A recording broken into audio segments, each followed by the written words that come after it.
Nu, sveiki visiem. Nezinu, 3 mēneši kopš pēdējā video, laikam 2 mēnešus mums bija tāds, ne jau depresija, bet tāds panīkums, lietus katru dienu lija. Vispār negribējās un nevarēja pastrādāt. Vētras pagāja, visu nopūta Portugāli. Bet tagad jau saule spīd, mums ir jau, neliekas, ka gandrīz 20 grādi šodien, varbūt kā 19. Ir jauki Portugālē, forši, man liekas, Latvijā arī jau tagad jums silts ir. Bet mums ir laba ziņa, ka mums aizdevā draugs Fernando, man aizdevā mašīnu savu, ar ko mēs varam gružus vest, jo tas gružu vedējs atteicās vest vairāk, mums nesanāca vairs ar viņu sadarboties, nezinu, kur viņš tur veda viņus.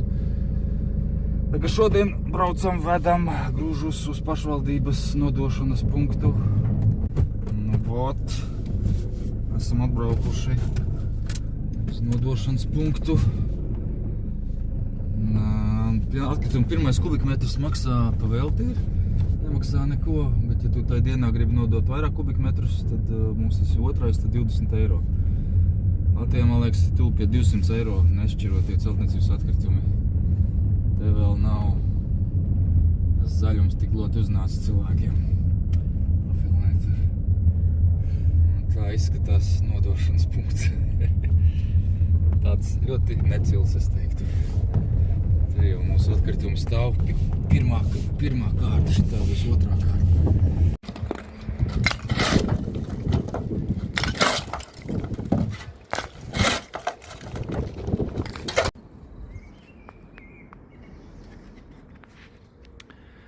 Lokvas jau kļūst gatavs, lai gan maijā viņām vajadzētu būt tikai nogatavoties, bet pirmās jau izskatās ir jau. Viņas vienā brīdī viss paliek gatavs un tad ir pa daudz. Bet tagad forši pavasarī. Bet kur tik saldi un garši?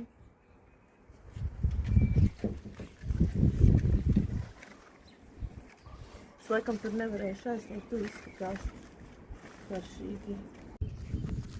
Šo nakal labs laiks, dažas dienas te atkal palija. Bet es nedaudz parādīšu, tad, cik mēs te esam tikuši tālu. Lūk, mūsu terasa. Tad šis ir Kristaps mums te apmeta, uztaisīja apmetumu. Te mums reku ir ievilkti jau būs šitas siltumsūknis. Mēs pasaucām pakalpojumu. Nopirkām siltumsūkni, vajag tikai sataisīt te mums apdari, un tad viņi varētu likt klāt. Te ir dzelīs augšiņi jāapmet šito stūri, te kaut ko ķepinājām, lipinājām. Izvadi lampām. Nopirkām tādu audumu, tā kā audumu / gumiju. Kaut kas tāds īpašs materiāls priekš ūdens, necaurlaidīgs. Šodien varbūt vēl palīmēsim. Pēdējo šo strīpu jāuzlīmē. Kaut kā tā. Šitā vieta, kas mums ir iekšā. Iekšā mēs sametām, te noņēmām apmetumu apakšējai daļai un salikām, ka tā māja, lai nebruktu kopā, te ir dzels režģis tagad iebetonēts vēl iekšā. Kas sanāk, te mums ir režģis, un te mums ir tāda nopietnas armatūras, tās strīpas. Tur tādas sārmētas, tā kā cerams, ka tad turēsies tā māja te kādu laiku neizjuks.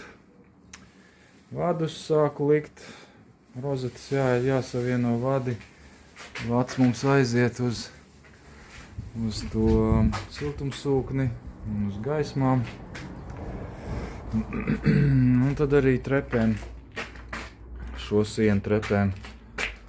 To te Kristaps meta, mums būs tāda nelīdzenā arī mākslinieckā siena, negluži taisnā, tāda aptuvenā. Kaut kā tā.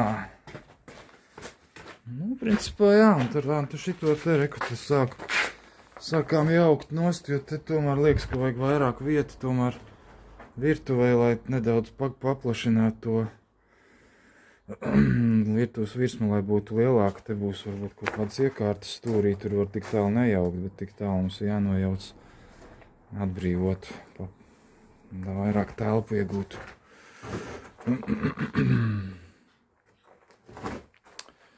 Nu, lūk, mēs aizvedām smiltis beidzot, mums aizdeva mašīnu, to es laikam teicu.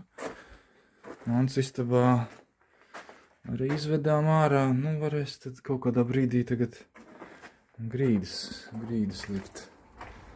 Te mums arī izvads ir uz to siltumsildītāju, un te būs viens sildītājs, ka būs trīs silda elementi.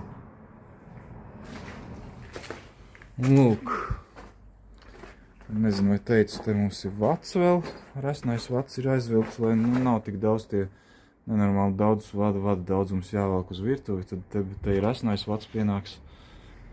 Un uz visām iekārtām, kas virtuvē, tad no tās kapīšies atsevišķi vēl, tad sadalīsies no šejienes. Nu, un tad mums te ar to mūsu pagalmiņu šito, jā, kas ir ārpusē, te ir ieeja, un te ir kaimiņa ieeja, un te vēl viena ieeja. Mums ir tādas interesanta lieta notiek, ka kaimiņiene bija izdomājusi piesavināties šito zemes gabalu, lai gan tie pārējie kaimiņi saka, ka tas nepiederot viņai. Bet es saprotu, ka Portugālē daudz tās zemes vispār nav tik oficiāli piereģistrētas, ka pastāv kaut kāda vēsture tai zemei. Piemēram, ir likums, ja caur šo zemi mēs esam staigājuši 20 gadus, piemēram, te ir vārti, ja, redz, man ar vārti uz šejien. 20 gadus ir te staigājuši un nav bijuši pretenzijas, nu vai es nezinu, pat ja ir bijuši pretenzijas, nezinu, kā tur ir. Tad laikam skaitās, ka, nu, tā, ka mēs varam tur staigāt. Bet reģistrās nekur papīros tas nav. Tad, ja sanāk konflikts, tad būs tiesa. Un tad tur nezinu, kurš, nu, kādi tur tie pierādījumi te būs, kā to varēs pierādīt, ka te kāds ir bijis vai nav bijis. Atsakot, man vieni kaimiņi saka, ka te drīkst staigāt, un tagad šitā sieviete, kam pieder šī sarkanā māja, kur viņi mēģina pārdot, un, protams, viņi mēģina pacelt viņai vērtību, jo, ja tai mājai būtu zemes gabals klāt, tad, protams, viņa būtu daudz vērtīgāka. Nu, viņi mēģina kaut kā piereģistrēt to zemi, kaut gan tas viņai nav nekad bijis, es tā saprotu. Viņi saka, tas ir viņas tagad. Nu, tad mums te sākas, tad kaut kā tur, nu, par laimi tie portugāļu kaimiņi iet tur kaut ko runāt un ņemties to visu.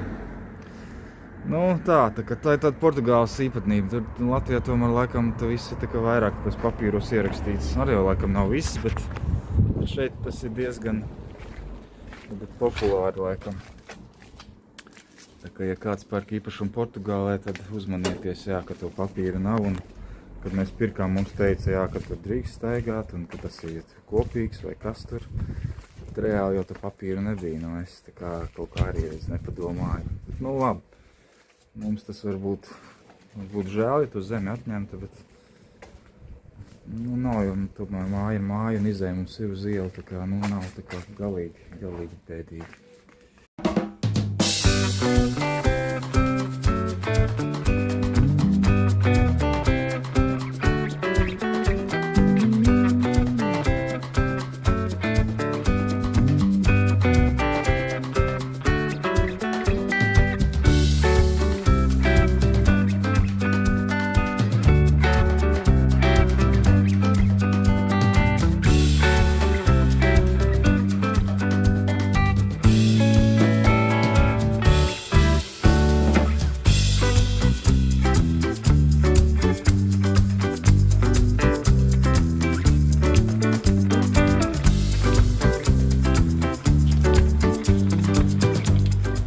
Labi, līdz nākamajai reizei cerams saņemšos vēl kaut ko uztaisīt. Čau!